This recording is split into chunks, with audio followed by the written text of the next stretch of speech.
नमस्कार। Convo with Krishna's presents द्वादश ज्योतिर्लिंग the 12 wonders के इस चौथे एपिसोड में आप सभी का स्वागत है।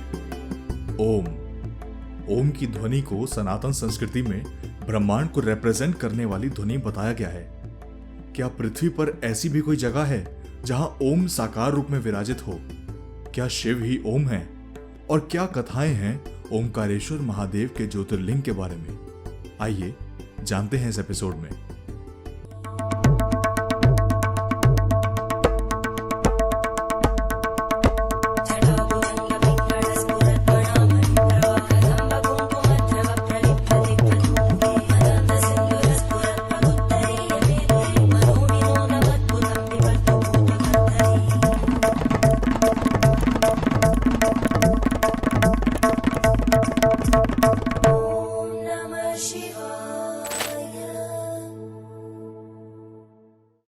दोस्तों, ओमकारेश्वर महादेव मंदिर एक ऐसे नदी द्वीप पर स्थित है जिसका आकार ओम जैसा है।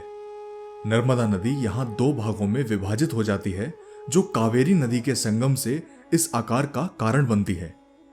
ओमकारेश्वर शब्द 3 शब्दों से मिलकर बना है। ओम कार ईश्वर, अर्थात समस्त ब्रह्मांड की आधार ध्वनि ओम की रचना करने वाले ईश्वर यानी भगवान शिव।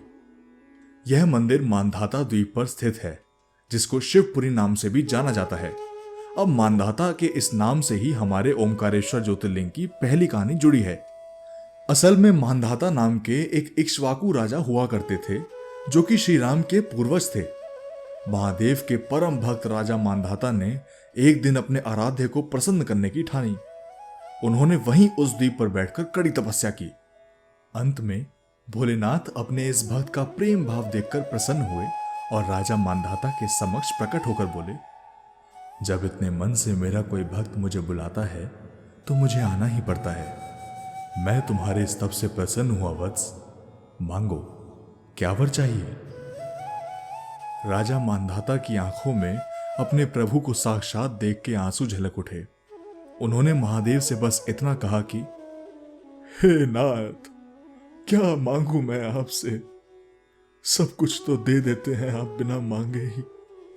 मैं कुछ भी भौतिक नहीं चाहता हूं प्रभु। बस अपने इस दास पर इतनी कृपा करें कि मुझे इस जीवन मरण के चक्र से मुक्ति दे दें और मैं वापस आपकी ब्रह्म ज्योति में विलीन हो जाऊं। मेरे बाद आपके अनेकों भक्तों का कल्याण करने हेतु आप यहां इसी स्थल पर ओमकारेश्वर ज्योतिर्लिंग के रूप में विराजिए महादेव, विराजिए।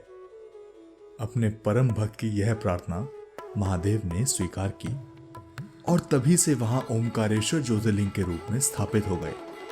उसी दिन से उस नदी द्वीप को भी मांधाता के नाम से जाना गया। एक दूसरी कथा भी है जो शिव पुराण में ओमकारेश्वर की महात्म्य में बताई जाती है। प्राचीन काल में एक बार नारद मुनि विंध्याचल पर्वत पर गए।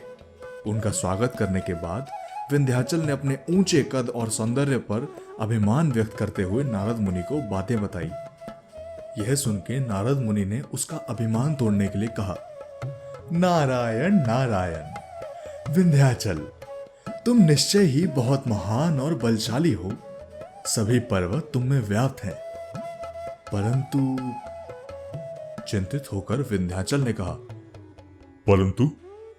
परंतु क्या मुनि, क्या आपको मेरी प्रतिभा पर जरा भी संदेह है? नारद मुनि ने हंस के जवाब दिया, वैसे सच कहूं तो हां, संदेह तो है। विंध्याचल ने बोला, और इस संदेह का कारण? नारद मुनि बोले, सुमेरु, महान सुमेरु पर्वत, वो तुमसे बहुत महान है वत्स। तुम अगर खुद को श्रेष्ठ मानते हो तो उस सुमेरु पर्वत को क्या मानोगे, जो अकेला ही इतने वर्षों से तन के खड़ा है, वो भी तुमसे स्वतंत्र। तो अब तुम मुझे बताओ कि श्रेष्ठ कौन हुआ, तुम या वो? विंध्याचल यह सुन के विचलित हो उठा। उसको अपने अभिमानी स्वरों का एहसास हुआ। नारद मुनि तो चले गए, लेकिन उनके बोले हुए तीखे स्वर अब भी विंध्याचल के इर्द गिर्द गूंज रहे थे। महान सुमेरु पर्वत, वो तुमसे मुझे बहुत महान है। श्रेष्ठ कौन हुआ? तुम मुझे बताओ कि श्रेष्ठ कौन हुआ, तुम महान सुमेरु पर्वत। तभी उसने ठानी कि वह ओंकारेश्वर जाएगा और महादेव की उपासना करेगा। वहां उसने कड़ी तपस्या करके महादेव को प्रसन्न किया और महादेव से उसके विचारों की शुद्धि करने हेतु प्रार्थना की।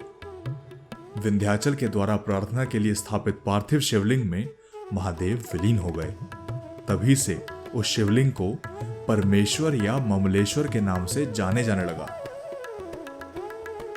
दोस्तों, ओंकारेश्वर और ममलेश्वर ज्योतिर्लिंग को 12 ज्योतिर्लिंगों की गणना में एक ही माना जाता है।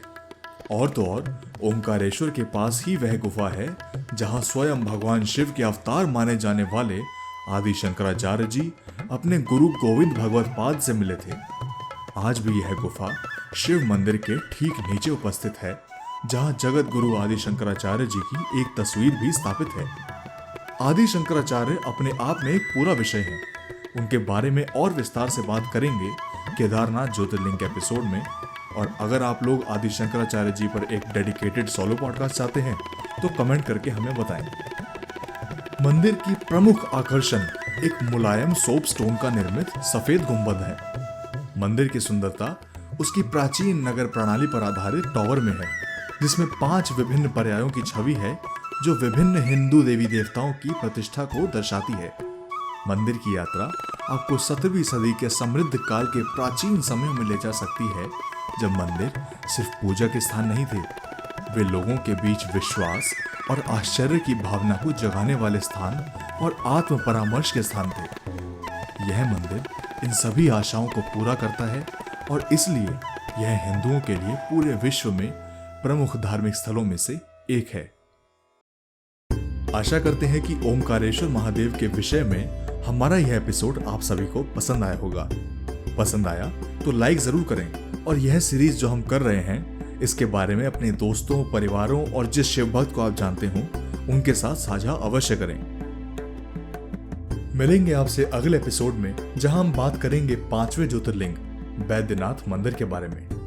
नमः पार्वती पतये, हर हर हर महादेव।